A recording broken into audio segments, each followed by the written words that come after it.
Welcome back everybody, and today I would like to introduce you to my newest good financial decision, which is right behind me. Turns out my neighbour's also got one of these. So this behind me is my 1974 Volkswagen Baja Beetle that I recently rescued after finding it on eBay and sort of falling in love with it. I thought it looked really cool, and I just wanted to get my hands on it basically. And had a quick chat at the dinner table with my parents about using a bit of their driveway, and luckily my parents are quite keen on VWs, and they used to have a lot of them when they were sort of my age, so they weren't too bothered about me having another car on the driveway. And I shot the guy on offer that night, and a bit back and forth, and within a day or two I was shooting over there and picking this thing up. Good thing about it was it came with a twin axle trailer included in the price. I offered him 1,250 quid, I ended up getting it for that much, and yeah, I'm really happy because it's in a bit of a state, it needs a lot of work, but with the trailer and the car I think it's pretty good value. And like I say, it's a bit of a passion project for me. I've always wanted something a bit off-roady, and rear-wheel drive, rear engine is a bonus on that. I'd love to make this car do wheelies one day, but who knows? So me and my dad went out and picked up this car using my mum's car, which was quite eventful, and towed it back here, and ever since this is where it's been sitting, apart from moving around on the driveway occasionally. But yeah, we've done a little bit of work. We've since got it running, and I'm filming this after the fact because a lot of the footage that I filmed right at the start was before I had a little dead cat for my microphone on this camera, and the wind noise in it is just outrageous. You can't really hear anything I'm saying, so I do apologise, but Past Lloyd is going to take you over what the car has on it, because since then I've actually done a little bit of work to this, so I can't show you everything. So we'll start with the front of the car. When I first bought it, there was a bull bar down here and a roof rack on it, which has now been taken off, but that will be going back on at some point because I think it looked really cool, and it looks a bit bare without it. But yeah, this is a Baja Bug, so essentially what they do is they take a classic Volkswagen Beetle and they chop the front off. They put this Volkswagen body kit made for the Beetle. It's a Baja body kit, all made of fiberglass on the front, and there's also some work done to the back, which we'll get to in a few seconds. So basically it's got big off-road tyres, lifted suspension, it's got these fiberglass wings, the lights I have that are going to go in there, but they're not in there at the minute. They didn't come with the car though, unfortunately. It's got a fiberglass bonnet, slightly different shape, and a fiberglass front end, so all of this is fiberglass just here. So the original bodywork is this wing at the minute because it's not a one-piece front end.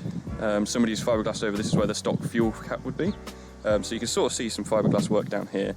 I'm not sure if it will show up on camera though. But this is all original bodywork.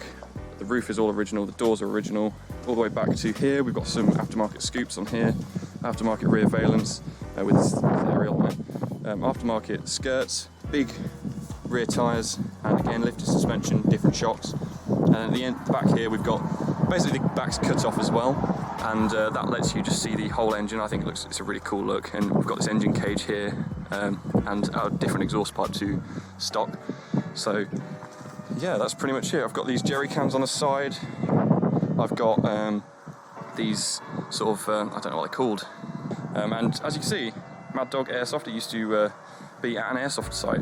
So this, let's look inside. It was originally blue, as you can see. Somebody's painted it with a brush with this olive drab paint. It looks quite cool. I'm going to keep the colour, I think, but I'm just going to do it a lot better.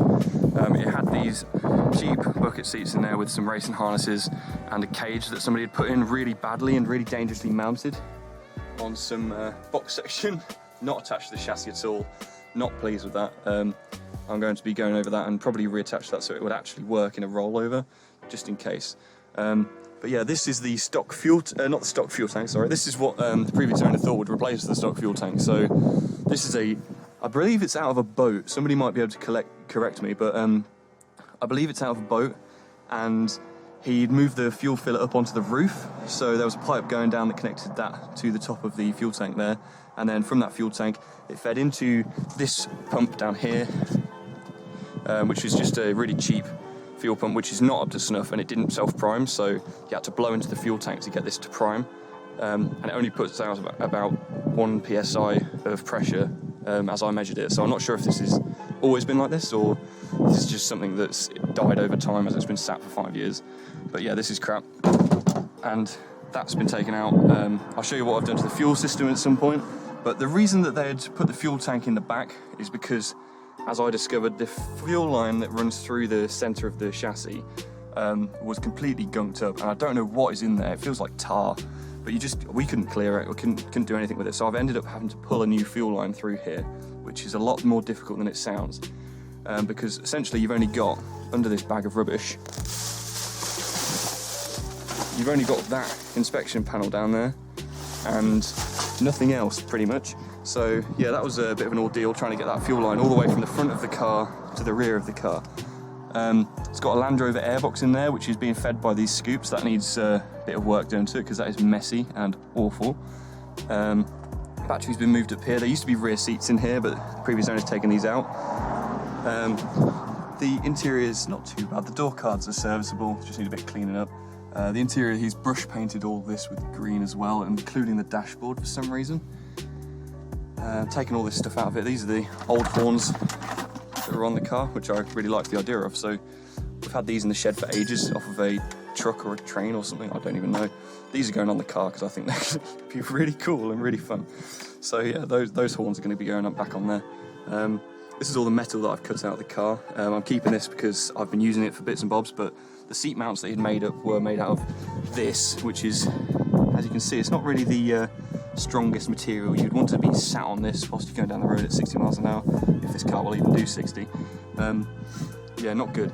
And the racing harnesses were mounted to these U-bolts, which is just asking for trouble, basically. I don't really know what they were thinking. So yeah, I'm putting 3-point seatbelts back in here.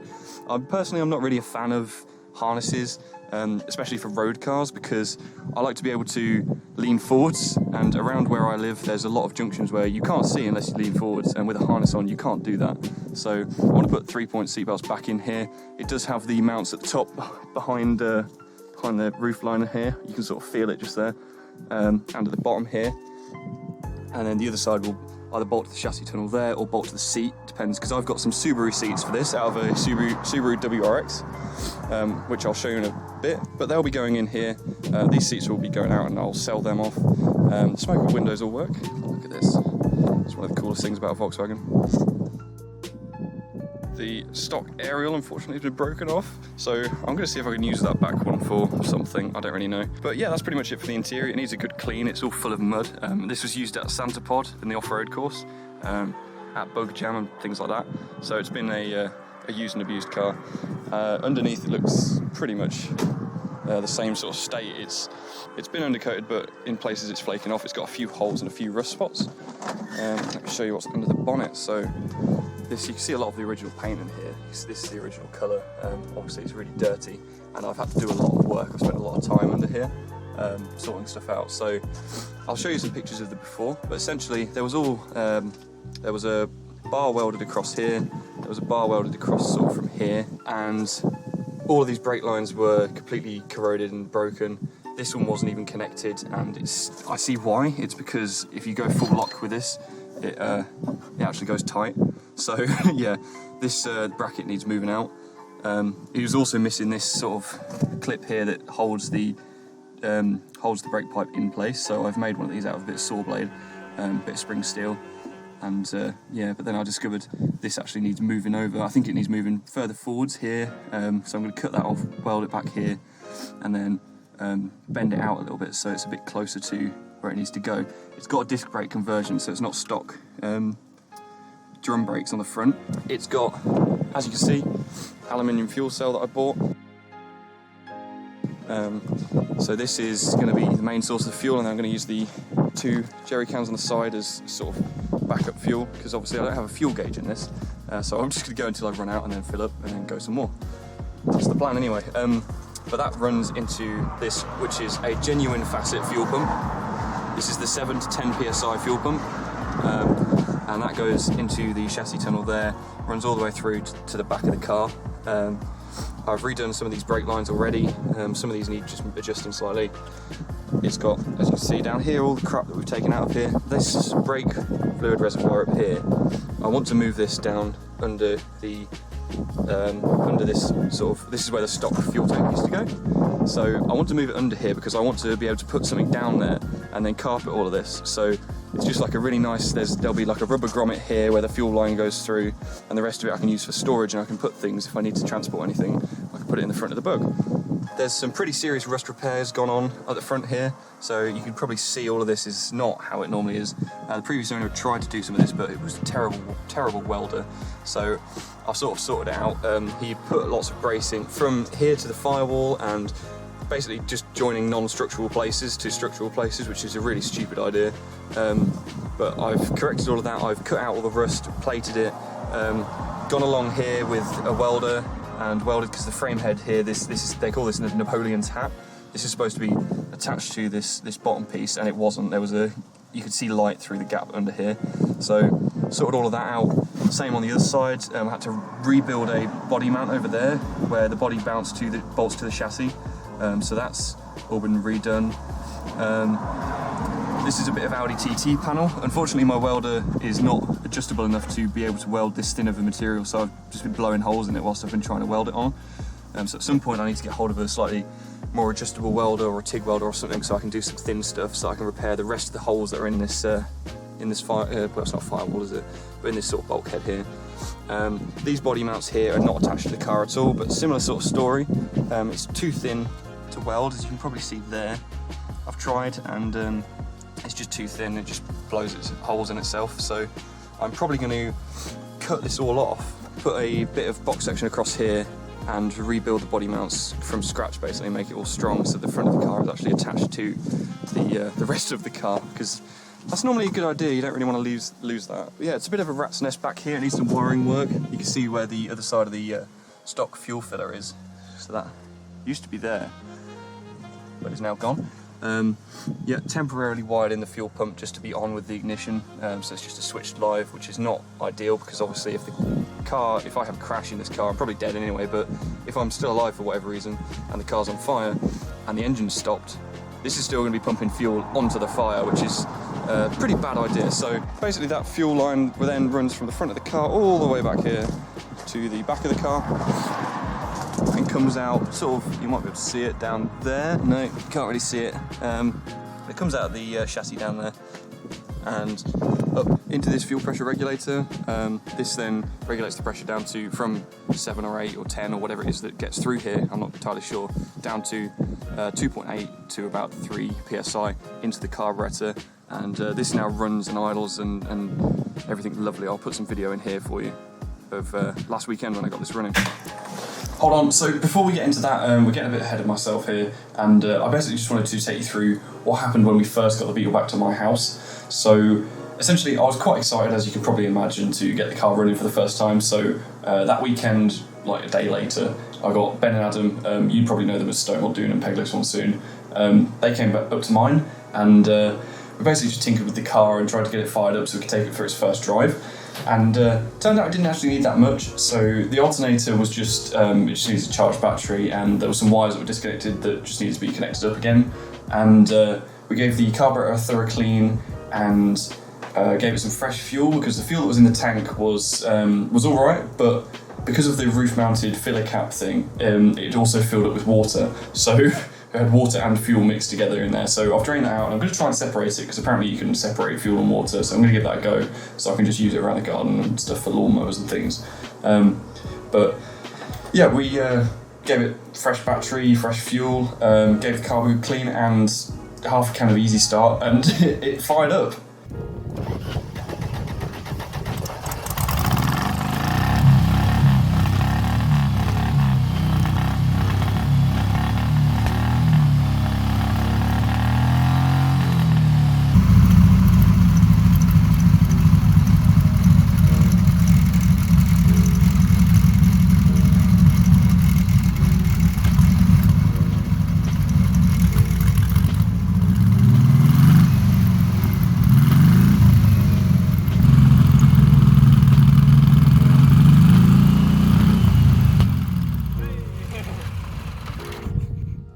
So we had to kind of like rev the tits off of it, because if we didn't it would just like die, and you can see some pretty nasty blue smoke coming out of the exhausts, or one of the exhausts. So that told us there was definitely some issues with the engine. It wasn't too healthy, and it would definitely need some attention. We also discovered that there was a issue with the fuel pump, and this is what I was saying earlier, where it was a bit weak and you had to like pressurize the system. So you actually had to like get your mouth around the fill cap of the fuel tank and blow into it to pressurize the tank, to force the fuel around and into the pump to actually draw some fuel through. But doing that, it gave us enough run time to give it a quick razz around the field.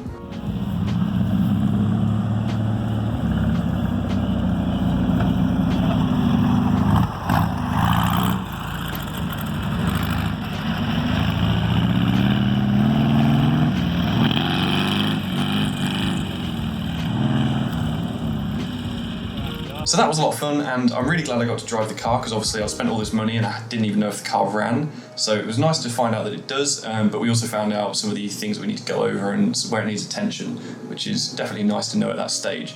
We only had the handbrake at that point because we couldn't fill the brake system up, because obviously that pipe was disconnected and broken and stuff, so it would have all just leaked out. So we only had the handbrake, but it was fun nonetheless. Once we put that aluminium fuel tank in the front though and moved all the fuel system up there, that pump definitely didn't have enough guts to pump the fuel to the back. We did try it, but it was just like a trickle coming out.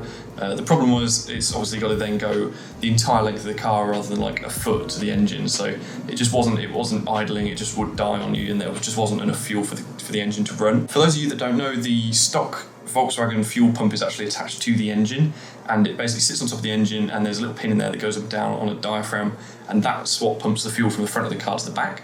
But obviously mine, he was using this electric pump, and it was just not there. He'd like blanked it off and made like a blanking plate and blanked it off.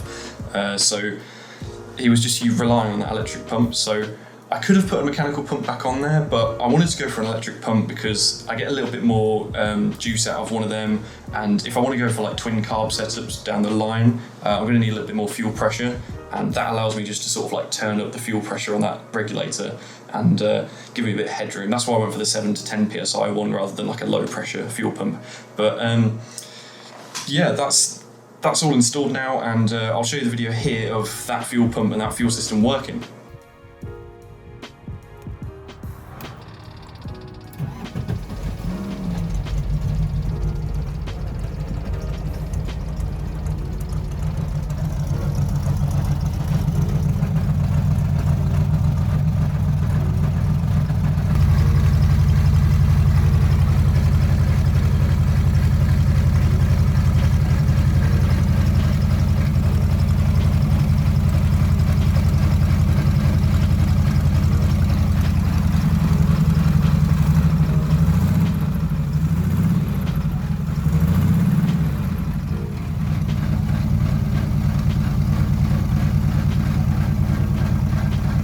So now that I've got that fuel system all figured out, the only issue I've got with it is that it's really loud. So because the fuel pump is mounted to the body of the car, it vibrates through the whole thing, and you can hear it like really loud inside the car.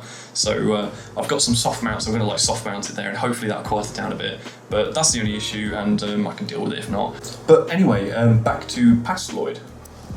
So this is, you can see here, this is where the air intake is coming from. So this comes from inside the car, through that Land Rover airbox you saw. I'm not sure what I'm going to do with this just yet. The main thing I need to do to this car this weekend is sort those brakes out at the front and sort out this spark plug here, because I don't know if you can see in there, I won't be able to get my finger in there, but I have some video somewhere, I'll insert it here.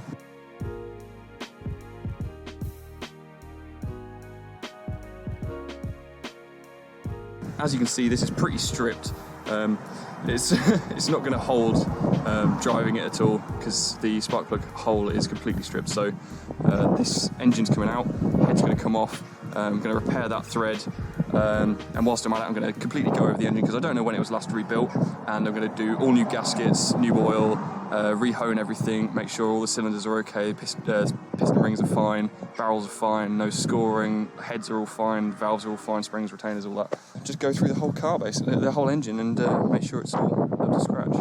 And then hopefully engine back in, like brakes, and then mount the seats, and then it'll be ready for a bit of a test drive. And then after that, need to tear it all down again, go over it with a fine comb, repaint everything, repaint the bodywork, and get this car looking as it deserves, because it is a good looking car when it's all together.